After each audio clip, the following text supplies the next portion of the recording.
metteur en scène, écrivaine et surtout Christ addict, amoureuse du beau juif. On l'aime, hein? Mais oui, on l'aime. Allez. Et donc, bon, j'ai eu un terrible accident de la route, une expérience de mort imminente que je vous raconterai après, tranquillou. Mais je voudrais rebondir sur l'essentiel, c'est-à-dire la présence réelle du Christ. Est-ce que vous vous rendez compte, mes chers frères et sœurs, que là, il y a quelques minutes à peine, il y avait carrément Jésus-Christ présent, pleinement vivant dans l'adoration, dans l'hostie géante. Franchement, est-ce qu'on se rend compte, quoi? Moi, quand j'étais là en train d'adorer, même moi, je me suis dit, mais j'étais émue pourtant, mais j'ai dit, mais Seigneur, mais enfin, je me rends pas bien compte de ce qui se passe là, t'es là devant moi, quoi. Exactement comme il y a 2000 ans, mais encore plus dans le sens où c'est Jésus ressuscité, Jésus qui a vaincu la mort, quoi, qui est vraiment là, vivant. Et c'est quelque chose d'incroyable. Et ça m'a rappelé une histoire que m'avait racontée, vous savez, Sœur Emmanuel. Certains connaissent Sœur Emmanuel, qui fait des témoignages sur Internet, tout ça. Et elle m'avait raconté que dans une ville d'Italie, Trieste, en fait, il y avait la plus grande population de gens qui se suicidaient. Et un jour, il y a un nouveau curé qui est arrivé et il a décrété qu'il fallait une adoration permanente, nuit et jour. Au début, il était tout seul, après ils étaient 2, après 3, 4. Et dès lors que le Saint-Sacrement a été exposé, les gens qui ne venaient pas plus à l'église, mais en fait, la puissance et la présence de notre Seigneur Jésus-Christ dans son précieux corps et sang dans l'Eucharistie faisait que d'un coup, il s'est mis à, enfin, le taux de gens qui voulaient mettre fin à leur jour s'est divisé par le 3/4, quoi. Donc vous voyez pourquoi je vous dis ça, c'est parce que certaines personnes qui ne connaissent pas bien ce qui se passe quand dans la Sainte Eucharistie, dans l'adoration là que nous venons de vivre de notre Seigneur, parfois on se dit ah je ressens pas grand chose, oh j'y vais en traînant les pieds, oh ça me saoule.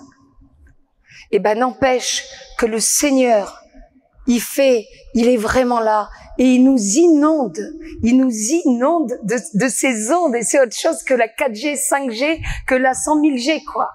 La présence réelle du Christ dans l'Eucharistie. Donc, je vous parle de l'adoration parce que il me semble que tout va s'accélérer très très vite par rapport au prince de ce monde qu'on ne présente plus, le cornu.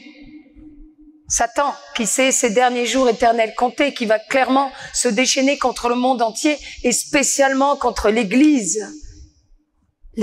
catholique, dépositrice du précieux corps, sang, âme et divinité de notre Seigneur Jésus-Christ. Donc évidemment, on est l'ennemi number one à dégommer avec la Vierge Marie, la Reine des Anges qui écrase la tête de Satan.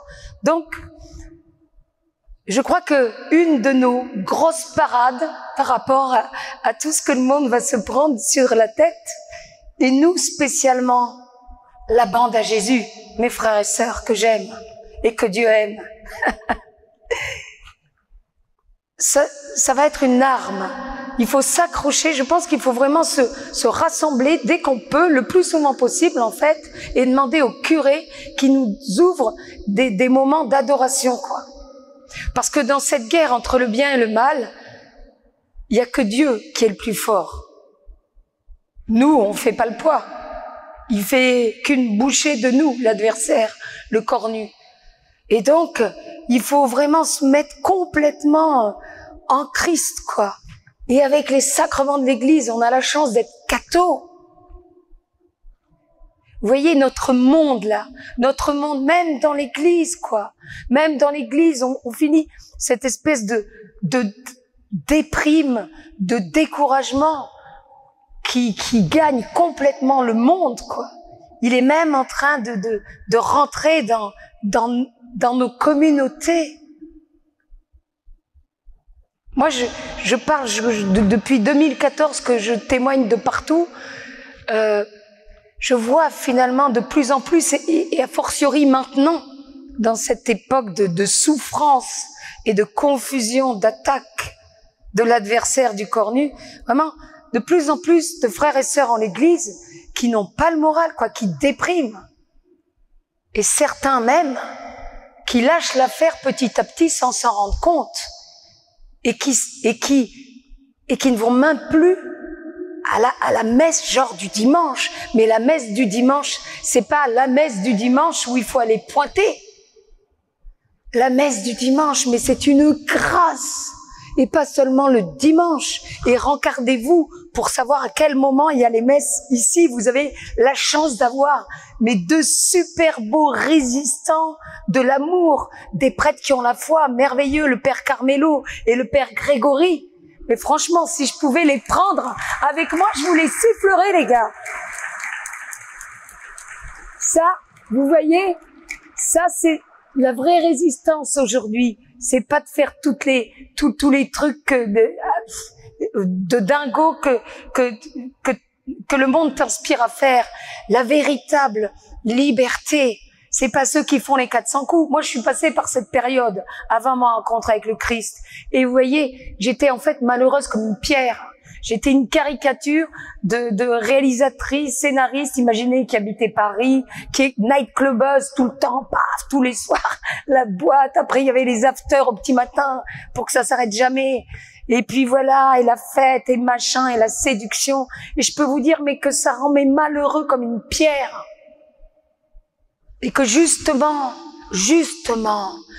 on a besoin plus que jamais aujourd'hui de la présence de Dieu et de sa présence réelle dans l'Eucharistie et de la paix du Christ.